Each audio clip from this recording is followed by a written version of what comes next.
इसकी principal value निकालनी है। सबसे पहले मैं इसको y के इक्वल कर देता हूँ। कॉस इनवर्स को लेफ्ट साइड ले जाऊं तो ये आ जाएगा cos y equal to minus of 1/√2। अब हमें पता है कॉस 45 होता है 1/√2, तो मेरा यहाँ पे थीटा आ गया 45 डिग्री। इस डिग्री को मैं पाई में कन्वर्ट करता हूँ। पाई में कन्वर्ट करने के लिए मैं इसे पाई बाय 180 से मल्टीप्लाई करता हूँ, तो ये वैल्यू आ जाएगी π/4। तो यहाँ पे थीटा की वैल्यू आ गई π/4। अब अगर हम इस टेबल की बात करें तो कॉस इनवर्स के केस में मेरी यहाँ पे -1/√2 नेगेटिव वैल्यू है, तो मेरा प्रिंसिपल वैल्यू होगी पाई माइनस थीटा। क्योंकि -1/√2 नेगेटिव है तो प्रिंसिपल वैल्यू होगी पाई माइनस थीटा। थीटा है π/4, तो ये आएगा पाई माइनस π/4 यानी 3π/4।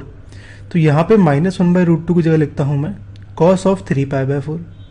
अब यहाँ पे हम ये लाइन ऐड कर देते हैं कि रेंज ऑफ प्रिंसिपल वैल्यू होती है कॉस इनवर्स की 0 से लेके पाई के बीच में। तो यहाँ पे प्रिंसिपल वैल्यू आ गई हमारी 3π/4। इसकी प्रिंसिपल वैल्यू निकालनी है। सबसे पहले मैं इसको मान लेता हूँ y के इक्वल। कोसेक इनवर्स को लेफ्ट साइड ले जाऊं तो ये आ जाएगा cosec y equal to minus of √2। अब हमें पता है साइन 45 होता है 1/√2, तो यहाँ पे कोसेक 45 होगा 1/sin 45 यानी √2, यानी मेरे थीटा की वैल्यू आ गई यहाँ पे 45 डिग्री। इस डिग्री को मैं पाई में कन्वर्ट करता हूँ। ये करने के लिए मैं π/180 से मल्टीप्लाई कर देता हूँ इसे, तो इसकी वैल्यू आएगी π/4। तो थीटा आ गया मेरा π/4। अब अगर इस टेबल में देखें हम तो कोसेक इनवर्स की बात करें, मेरी यहाँ पे जो वैल्यू है -√2 है जो कि नेगेटिव वैल्यू है, तो मेरा यहाँ प्रिंसिपल सोल्यूशन आएगा माइनस ऑफ थीटा। क्योंकि -√2 नेगेटिव है तो प्रिंसिपल वैल्यू आएगी माइनस थीटा यानी माइनस ऑफ π/4।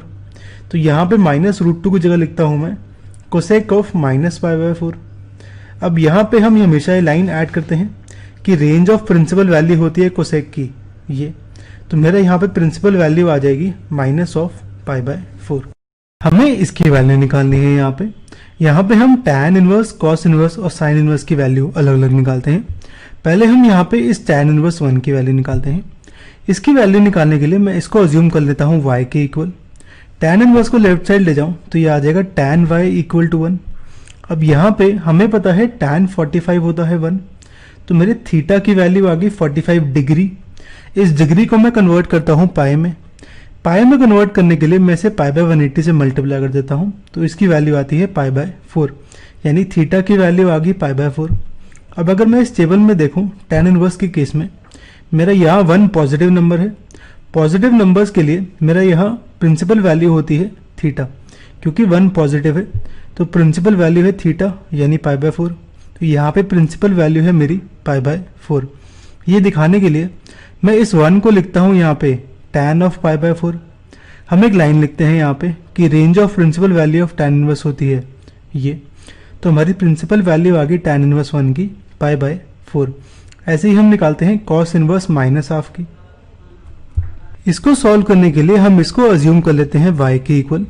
cos इनवर्स को लेफ्ट साइड ले जाऊं तो ये आ जाएगा cos y इक्वल टू -½ हमें पता है कि cos 60 डिग्री होता है 1/2, तो यानी थीटा की वैल्यू आ गई मेरी 60 डिग्री। इस डिग्री को मैं कन्वर्ट करता हूँ पाई में। पाई में कन्वर्ट करने के लिए मैं इसे π/180 से मल्टीप्लाई कर देता हूँ, तो ये आ जाएगा π/3 यानी थीटा की वैल्यू आ गई π/3। अब इस टेबल में मेरी cos इनवर्स की वैल्यू निकालनी है हमें। मेरी जो वैल्यू है यहाँ पे वो -½ है यानी नेगेटिव वैल्यू है। नेगेटिव वैल्यू के लिए मेरी प्रिंसिपल वैल्यू होती है पाई माइनस थीटा, तो यहाँ पे -1/2 नेगेटिव है इसलिए प्रिंसिपल वैल्यू है पाई माइनस थीटा। थीटा है π/3 यानी पाई माइनस π/3 2π/3। तो मेरी यहाँ पे प्रिंसिपल वैल्यू आ गई 2π/3। इसे लिखते हैं हम यहाँ पे -½ की जगह लिखता हूँ मैं cos ऑफ 2π/3। अब यहाँ पे हम ये लाइन ऐड कर देते हैं कि range of principal value of cos inverse होती है 0 से लेके पाई के बीच में, तो यहाँ पे प्रिंसिपल वैल्यू होगी cos इनवर्स -½ की 2π/3। ऐसे ही हम प्रिंसिपल वैल्यू निकालते हैं साइन इनवर्स -½ की। इसकी वैल्यू निकालने के लिए मैं इसको अज्यूम कर लेता हूँ y के इक्वल। साइन इनवर्स को लेफ्ट साइड ले जाऊं तो ये आ जाएगा साइन y इक्वल टू -½ हमें पता है कि साइन 30 डिग्री होता है हाफ, यानी थीटा की वैल्यू होगी मेरी 30 डिग्री। इस डिग्री को मैं कन्वर्ट करता हूँ पाई में, तो मैं π/180 से मल्टीप्लाई कर देता हूँ। ये वैल्यू आएगी मेरी π/6 यानी थीटा की वैल्यू है π/6। अब यहाँ पे अगर हम इस टेबल की बात करें तो साइन इनवर्स के केस में मेरी यहाँ पे माइनस हाफ जो है वो नेगेटिव वैल्यू है, तो मेरा यहाँ प्रिंसिपल वैल्यू आएगी माइनस थीटा। क्योंकि माइनस हाफ नेगेटिव है तो प्रिंसिपल वैल्यू आएगी माइनस थीटा। थीटा हमारा पाई बाय 6 है, तो प्रिंसिपल वैल्यू आएगी माइनस ऑफ पाई बाय 6। अब इसको यहाँ पे शो करने के लिए मैं माइनस हाफ की जगह लिखता हूँ sine of minus pi by 6। हम यहाँ पे लाइन ऐड कर देते हैं कि range of principal value of sine inverse है माइनस पाई बाय 2 से लेके पाई बाय 2 के बीच में। तो यहाँ पे प्रिंसिपल वैल्यू आ गई मेरी माइनस ऑफ पाई बाय 6। यानी यहाँ पे हमारा tan इनवर्स 1 की वैल्यू आई थी ये, कॉस इनवर्स की ये और साइन इनवर्स की ये आई थी। हमें यहाँ पे ये निकालना है, यानी इन तीनों का सम निकालना है, यही निकालते हैं हम। मैं यहाँ पे एलसीएम लेता हूँ। 4, 3 और 6 का एलसीएम होगा मेरा 12। 12 के लिए मैं यहाँ पाई को मल्टीप्लाई करता हूँ 3 से, यहाँ पे 2 पाई को मल्टीप्लाई करता हूँ मैं 4 से, और पाई को मल्टीप्लाई करता हूँ 2 से। तो ये कुछ ऐसा आ जाएगा 3 पाई और यहाँ हो जाएगा 8 pi minus of 2 pi divide by 12।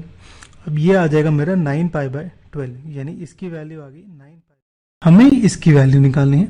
सबसे पहले मैं कॉस इनवर्स 1/2 की वैल्यू निकालता हूँ। मैं इसको अज्यूम कर लेता हूँ y के इक्वल।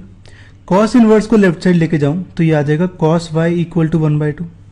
अब हमें पता है कॉस 60 डिग्री होता है 1/2, तो यहाँ पे थीटा की वैल्यू आ गई 60 डिग्री। इस डिग्री को मैं पाई में कन्वर्ट करता हूँ। पाई में कन्वर्ट करने के लिए मैं इसे पाई बाय 180 से मल्टीप्लाई करता हूँ, तो ये आ जाएगा मेरा पाई बाय 3। तो यहाँ पे थीटा की वैल्यू आ गई पाई बाय 3। अब अगर मैं इस टेबल में देखूं तो कॉस इनवर्स के केस में मेरा यहाँ 1/2 पॉजिटिव वैल्यू है, तो प्रिंसिपल वैल्यू होगी मेरी थीटा। क्योंकि 1/2 पॉजिटिव है तो प्रिंसिपल वैल्यू होगी थीटा, यानी पाई बाय 3। तो यहाँ पे हमारा 1/2 की जगह लिखता हूँ मैं कॉस ऑफ पाई बाय 3। अब हम एक लाइन हमेशा ऐड कर देते हैं कि range of principal value of cos inverse होती है 0 से लेके पाई के बीच में। तो यहाँ पे प्रिंसिपल वैल्यू होगी कॉस इनवर्स 1/2 की पाई बाय 3। अब हम यहाँ पे साइन इनवर्स 1/2 की वैल्यू निकालते हैं। इसकी प्रिंसिपल वैल्यू निकालने के लिए मैं इसको अज्यूम कर लेता हूँ y के इक्वल। साइन इनवर्स को अगर मैं लेफ्ट साइड ले जाऊँ तो ये आ जाएगा साइन y इक्वल टू 1/2। अब हमें पता है साइन 30 डिग्री होता है 1/2, तो यहाँ पे थीटा की वैल्यू आ गई 30 डिग्री। इस डिग्री को मैं पाई में कन्वर्ट करता हूँ। पाई में कन्वर्ट करने के लिए मैं इसे पाई बाय 180 से मल्टीप्लाई करता हूँ, तो ये वैल्यू आ जाएगी पाई बाय 6, यानी यहाँ पे थीटा की वैल्यू आ गई पाई बाय 6। अब अगर मैं इस टेबल में देखूं तो साइन इनवर्स के केस में मेरी यहाँ पे 1/2 है, यानी पॉजिटिव वैल्यू है। पॉजिटिव वैल्यू है तो प्रिंसिपल वैल्यू होगी मेरी यहाँ पे थीटा। क्योंकि 1/2 पॉजिटिव है तो प्रिंसिपल वैल्यू होगी थीटा, यानी पाई बाय 6। तो यहाँ पे 1/2 की जगह लिखता हूँ मैं साइन ऑफ पाई बाय 6। हम एक लाइन ऐड कर देते हैं यहाँ पे कि रेंज ऑफ प्रिंसिपल वैल्यू होती है साइन इनवर्स की माइनस पाई बाय 2 से लेके पाई बाय 2। तो यहाँ पे प्रिंसिपल वैल्यू आएगी मेरी पाई बाय 6। तो हमारी कॉस इनवर्स 1/2 की प्रिंसिपल वैल्यू आ गई पाई बाय 3, साइन इनवर्स 1/2 की प्रिंसिपल वैल्यू आ गई पाई बाय 6। हमें ये सॉल्व करना था। हम वैल्यूज पुट करते हैं ऊपर से। कॉस इनवर्स 1/2 की value pi by 3, sine inverse 1/2 की वैल्यू पाई बाय 6। 2 और 6 कैंसिल हो जाएगा, बचेगा pi by 3। Pi by 3 add होके हो जाएगा 2 पाई बाय 3। तो इसकी